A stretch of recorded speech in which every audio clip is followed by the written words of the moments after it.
Hello everyone and welcome back to Global Marketing Day. We are now 7 hours in, but we have 17 left to go, so we can't quite see the summit yet. The coffee is on, so we can power through. Welcome back to the London studio. My name is Ross Tavendale. I'm the Managing Director of Type A Media. You're part of a massive wide-scale event going across all over the world. If you'd like to join in on Twitter, please use the hashtag Global Marketing Day. We've had absolutely amazing conversations so far. Today we're going to move from a little bit of brand now more into the kind of cross-platform and content success stuff. We've got a very exciting guest with us. We've got none other than Cristy Garratt. She's the Head of Digital Video and Social Media at CNBC International.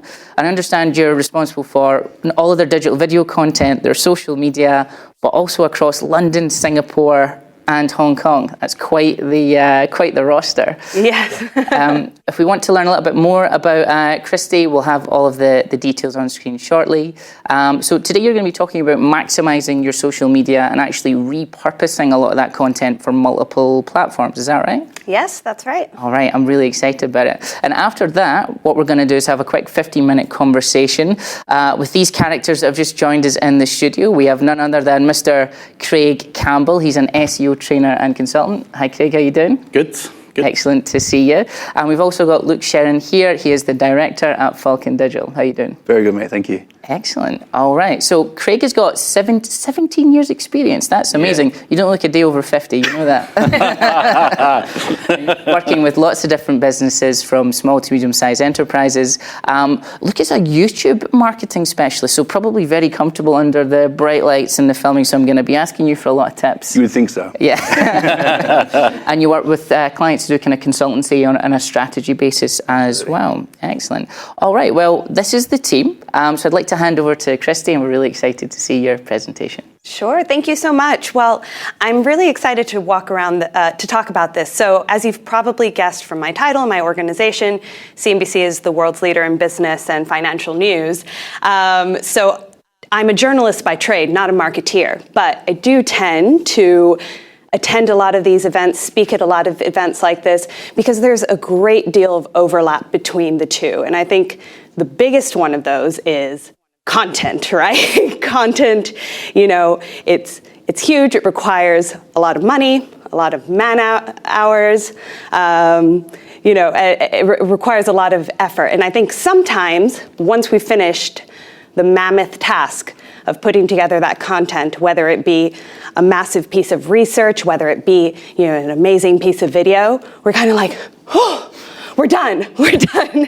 And, we just kind of stick it to its main platform, whether that be, a television ad or something of that sort, or, maybe we kind of put the same version of the content on all of the social media platforms and call it a day. The issue with that is, I think, with a little bit more resource and a little bit more time, you can actually meet the audiences on those different platforms and give them what they're expecting. And therefore, your content, your great piece of content is going to go a lot further. So I'm going to walk through 2 examples at CNBC that we've done. I think they're both quite different from each other to just show you guys how we did that. So yeah. So our first piece of content is The Brave Ones. So this is a feature series that runs on CNBC, 30-minute episodes, following some of the bravest business leaders out there. Some amazing names ranging from Richard Branson to Jack Ma. They tell the story, from their perspective as well as some of the people closest to them. And it's a really, really great show. It's a sponsored show from us. Obviously, in its original playout, it goes out internationally on our airwaves. You catch it in the evening, on the weekend, maybe even on a flight, some in-flight video, but that's kind of where that ends. And so what I really loved about this project is very early on, they said, Cristy, we're producing this series. We're really excited about it. How can we make it sing on digital as well? So the first place, the easiest for us, was YouTube. So YouTube is a platform where you go expecting to watch video. That's your intention. And that's what makes it a really, really great platform, the #1 platform for video. And so what we did here was quite simple, actually. We took, the full episodes, We stuck them up on YouTube. We inserted, our sponsors' pre-roll and mid-rolls throughout it, and had a really great success with it. So from the tens of thousands into the hundreds of thousands of views, and the retention rate was amazing. So, they were watching the full 25 minutes, many of them. Well, not everyone, obviously, but a really good percentage were sticking through, at least half of the video. So that was a good kind of starting point. Then it starts becoming a bit more customized. So obviously we have CNBC.com. It's bringing in tens of millions of readers a month. And so the intention there for our readers is they're mostly expecting articles. They're expecting to read. Yeah. Now, of course, people are watching a lot of video on the platform, but that tends to kind of be almost incidental. So they're reading a good article and there's, an expansionary piece and they want to watch a video around that. So I have to give my hats off to the .com team. They did an amazing job with this. So this was our episode on Tony Hawk. Great episode. And they turned it into an immersive written feature piece. So you can see you go through there. You have this amazing piece of writing, which we used, some of the pieces from the television piece, but also a bit of research on our own, and then incorporated smaller snippets of the video throughout the article, took out pull quotes, different things like that to make it really sing on that platform. Then you start getting to the other social platforms where maybe there's not as much of that intention to go and sit down and watch 25 minutes of videos straight. So we had to start kind of adapting for different expectations. So namely, we're kind of thinking of Facebook and Twitter here, right? So maybe people are going there, they probably don't have their audio on, so we had to add subtitles. But I wanted to do something a little more exciting with the subtitles because these people say amazing quotable things. So I wanted it to be like a living quote box. So we brought that together. And then took kind of what we felt were kind of the most inspirational moments, the things that you would want to share with your friends and talk about. So here's an example of what we did with Arianna Huffington.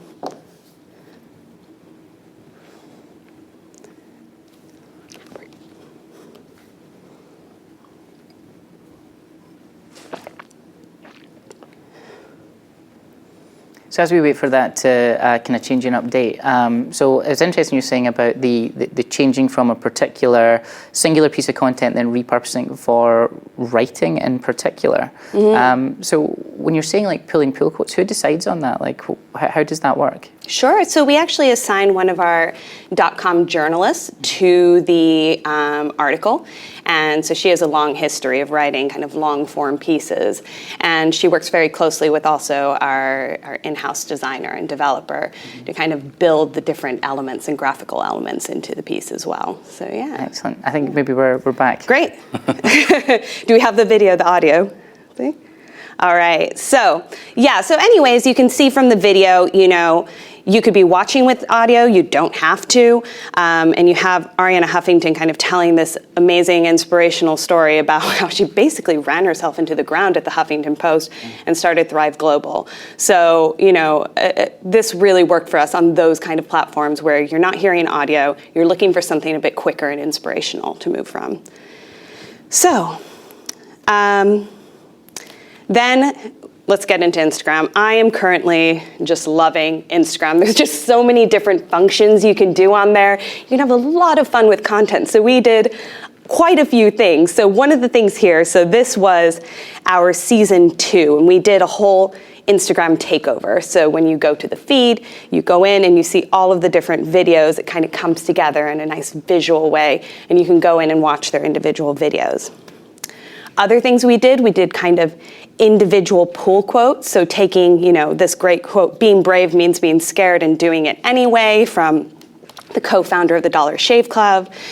And then also transformed, so that Arianna Huffington video you just watched in 16:9, we turned it into a vertical video that sat on IGTV as well. And one last thing on Instagram, I really, really enjoyed this. So I talked about how you have the different big names that are fronting the show, but we also have some amazing contributors. Sometimes the contributors are bigger than the names themselves. So what we do is we do a quiz before the show airs. So we say, can you guess this week's Brave Ones? And we use the different contributors who are giving kind of, vague quotes. It's almost like your pub quiz with the who am I, right? You kind of start a bit broad and you get narrow and narrow and narrower. And then at the end, we use the Instagram function where people can write in answers to say, can you guess who it is this week? And we leave that for 24 hours. Then the people who get it right, we give a shout out, we @ them on Instagram, and then we reveal the IGTV video, which then reveals who it is. So for example, this video, we had Bono, and then we reveal, our character at the end of it. So we had a lot of fun with that. So that's the Brave Ones. Another piece that I want to talk about is, this is more of a news coverage, kind of spot news coverage. Still a lot of investment in the piece of content, but maybe not as long as, a full feature episode. And so, Singapore is where one of our headquarters are. We pride ourselves on covering that market really well. And so they have the best airport in the world. And they just opened up, its new Jewel. And it's amazing. I don't know if you guys have seen it. You'll see glimpses of it. It has an indoor waterfall. It's insane. Very visual. It's not often business news gets this visual, so we were keen to optimize this in as many ways as possible. So we had 2 articles on the website kind of just explaining, the latest news on it, how much it cost, here's what you see inside. But then once again, we really looked at kind of optimizing that in different ways. So we took it to YouTube, where it got over 1 million views. I'm not sure if you're getting the audio on that. I think they are, yeah.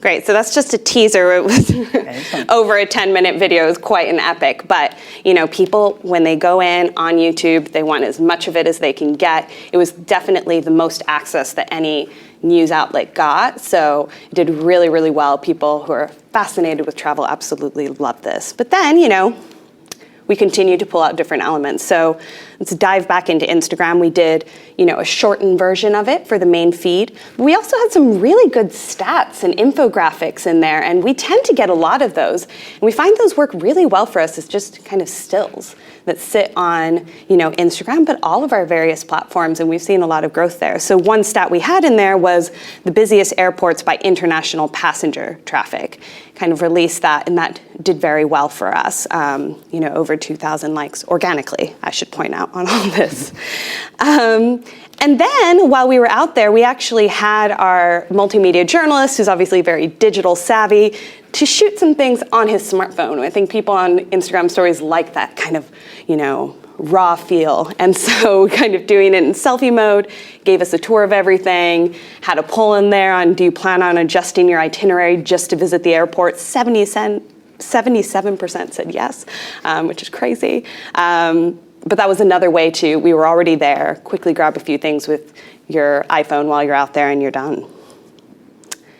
And then, finally, I think we'd be remiss not to mention, Gen Z and the new platforms that we're playing to them there. So we have a show on Snapchat. It's called CNBC Reports.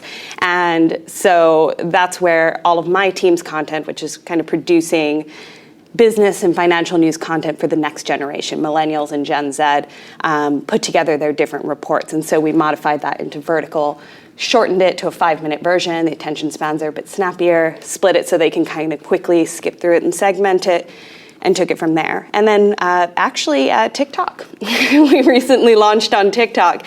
And there, it's complete opposite to YouTube. You're not going to sit there and watch a 15-minute video, but maybe you do want some just amazing visuals. And that's what we did. We took just some of the coolest visuals from the piece, stuck it to Don't Go Chasing Waterfalls by the TLC, and it did really well. It was our first video to kind of take off and go viral on the platform. So yeah, hopefully that gets your brains going and giving you guys some ideas on how to maximize your content. It's got me fired up. That was absolutely fantastic. One of the things that we talk about a lot is something called COPE, Create Once, Publish Everywhere, which very much speaks to exactly what you're doing. So you mentioned a couple of new platforms that made me a little bit scared and a bit nervous now. Like when it comes to the digital and stuff like that, I like to think that we're all at the cutting edge and all of the rest of it, but you said TikTok. Yeah, help me.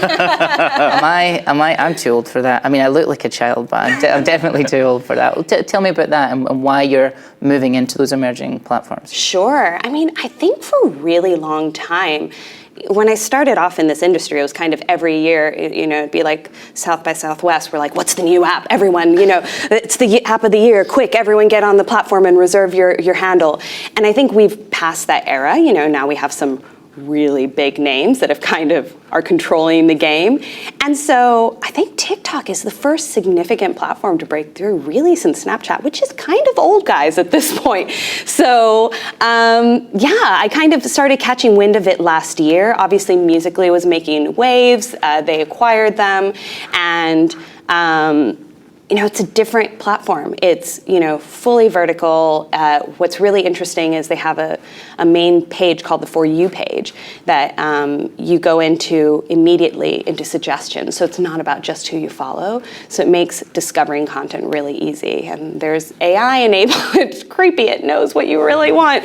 But that younger demographic really, really loves it. And it's growing too from there. So, it was a place where we didn't want to go in and do the memes. We don't want to be those adults who are like, how are you doing, kids? And, I even actually, have one Gen Z and a lot of millennials on my team. But still, it feels like you don't want to be this news organization and walk in. And down with the kids. And down with the kids, yes. No, that's just embarrassing. That's cringe, as they say. Yeah. So I think what we did is we're like, we have some amazing video that we shot, no one else has. Let's throw that on there, and surely so far that's been working for us. Excellent. So, when it comes to platforms and things like that, are there particular things you're looking at towards the end of the year and for 2020? You're quite prolific in things like Instagram and Facebook. I see some lovely pictures of your boy Charlie on there. Yeah. Talk to me about the kind of platforms that you're looking at. So the main ones I'm looking at is pretty much a similar strategy to what you're doing, but I'm only really covering Facebook, Instagram, Twitter, and YouTube. And what I do is very similar. If I do a YouTube video, I'll get it transcribed, make it a blog, and put bits out here, there, and everywhere. And I think for me, I'm not going to go into the TikTok thing or Snapchat because I just don't think my audience is at that. So I think your audience is completely different from mine. My audience is probably people like you who are too old to just get some insults in there while I'm at it. Yeah.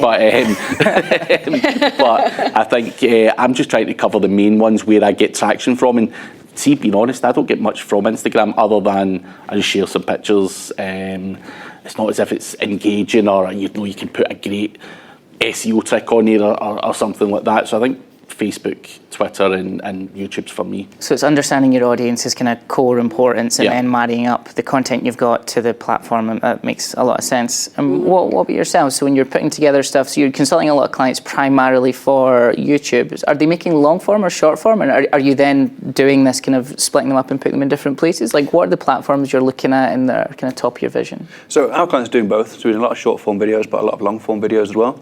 Long form videos provide the most opportunity from our perspective, because strategically, if we can get in at the start, when we're actually planning the video, we can say, look, if we structure the video in a particular way, there's tons of elements that we can pull through to use for all your different social media platforms. Some might be specific quotes, statistics, teaser clips that we know in advance we're going to use to help promote that video on different platforms.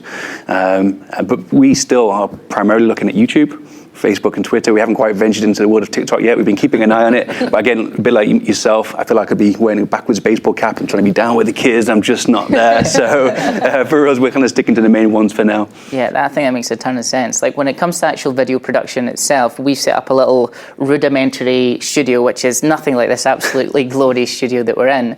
But if I imagine you're producing a lot of content that's potentially maybe time-based some of the time, and you need to produce quite a lot of it. What are you doing in order to maximize the budgets that you have in order to make that? Can you maybe talk about the planning and production process and where the time goes? Sure, yeah. So, in news, we notoriously have no money right now. So you're kind of confined to what you have. When I took over the digital video team about 3 years ago, we actually did something quite radical at the time. Now a lot of people are doing it, but this was still the era of the short form videos on Facebook that, 1 minute long, text on screen videos. And the team was doing that and producing multiple of them a day. And, I also come from a YouTube background, and I said, you know what? Like, these videos just aren't great, and in our field, so much is not visual. If we're doing a piece on Deutsche Bank, I don't want to just look at exteriors of a bank for a minute. Like, I can read the article, right? And so that's where I said, what makes us special? And I went through this whole process about how do we translate what CNBC has been for 30 plus years onto digital platforms. And that's really personality, that's analysis, that's helping people understand this really complicated financial world. And so we decided to dial it way back and produce 2 pieces of content a week. With my existing team, it's about a dozen people. I'll just drill into that. So 2 pieces of content per week, and then turned into 50 pieces based off a pillar piece. Is that how that works? Yeah. So there's the main kind of piece that will go out on our O&O property, CNBC.com, and YouTube. But we'll stick on a custom end board for YouTube and things like that. And then from there, our social producers will take it and reiterate it in multiple ways. But I think the hardest thing for us is the journalism. That's the resource, the manpower, the fact checking, going through all the different edits. That's what takes a really long time. And so once we've done all of that, you better believe we're going to reuse that in as many different ways as possible. Absolutely. So when it comes to stuff for yourself, Craig, so I see you producing quite a lot of video content. I've seen your promotion video for this particular event as well. How do you get a lot of content out? Because you're relatively prolific with the amount of content you're pushing out. I think it's just working smart and again, just using content and putting it out in different places. So it seems as if I'm prolific. I'm probably not as prolific as I seem, just because, and making a short video for an introduction to this is a 30-second job in reality. Don't overthink it, just ram them out. So what have you done to make it a 30-second job? Because the lighting's usually on point, it's well shot with a nice background, and the audio works, which when I do a 30-second video, when I'm in my kitchen with an iPhone, the kettle's going off, the cat's on the cat, I mean, I've got my own studio and stuff like that, and I've got the right lighting, and obviously I've been battered for years, as you have, with Anton in the background saying your lighting's garbage and this is garbage. So you kind of have a standard because you don't want someone to give you that level of abuse consistently. So I just go and as I say, I don't really overthink it. I know you script your stuff and probably overthink it slightly, whereas I don't really care. And I think that comes across. It comes across well because it's not kind of stuttery. And I think if I was to do what you do, I would make a lot more mistakes and stuff like that. Reading out loud can be challenging. So obviously we done a quick video together in Portugal when we were there, and you were over rehearsing. I just went with the flow, and the video was really good, but I don't give too much thought to the content. I just whack them out and hope for the best. So if you are the on-screen talent, find a mode that you're comfortable with and don't force it in one particular way. It doesn't need to be this way or that way. So for me, I auto cue everything, and you're more run and gun. Yep. Yeah. I'm totally the same. Yeah, I have to script everything. I rehearse it. I do it 100 times, and then I more or less come across semi-natural when it comes to being on camera. My wife, for example, she does videos. Every single take is completely different, so she has to just wing it, and that's just the way that she does best. So it's finding what people are comfortable with, I think. So when you're dealing with talent, and for example, if you're bringing people in to actually shoot some of these videos and go through the production process, is there anything that you do to kind of work out how to script things or how to block scenes or anything like that? Is there a discovery phase with the subject that you're dealing with? Yeah, I'd love that to be the case. In most cases, we kind of discover it while we're there on set. Right. So we see how they do. If they start being really well, we might get it done in a single take, and we just repeat that take so we get the one that we're happy with. Sometimes it's like, okay, let's just break this into sentences, and we'll work out how we're going to edit it, and we'll edit it in a way that's really favourable to them. So, like, in dealing with that, so if you're showing up on set immediately with not a ton of briefing, getting like the right shot and the right B-roll is notoriously difficult. Is there anything that you would do as a fail-safe to make sure that regardless of the output footage that we're going to get, this is all going to be good quality and ready to use? Because I imagine if you're just doing a single shot for a long-form piece, there needs to be things that you've storyboarded into that to fit the other platforms. So is there key things that need to happen on the day?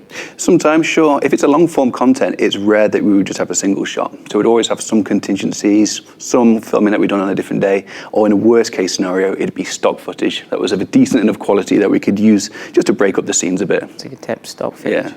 And what about yourself? So I imagine you've got a much longer lead time with your briefing, and so you know how to storyboard it out. Is there certain things you do on the day to make sure the quality of footage is going to be right for what you need? Yeah, absolutely. So I think a few things. So our reporters, our presenters, we tend to script their stand-ups before time, even if it is something that we're kind of reporting on the ground. We're going to have interviews. We're going to see what's there. As much as possible, we do try to predict what the story is going to be and do that research beforehand to make sure that we get takes that then later we're like, oh, there was a factual error in that, or, that's not grammatically correct or something like that. So we definitely block that out.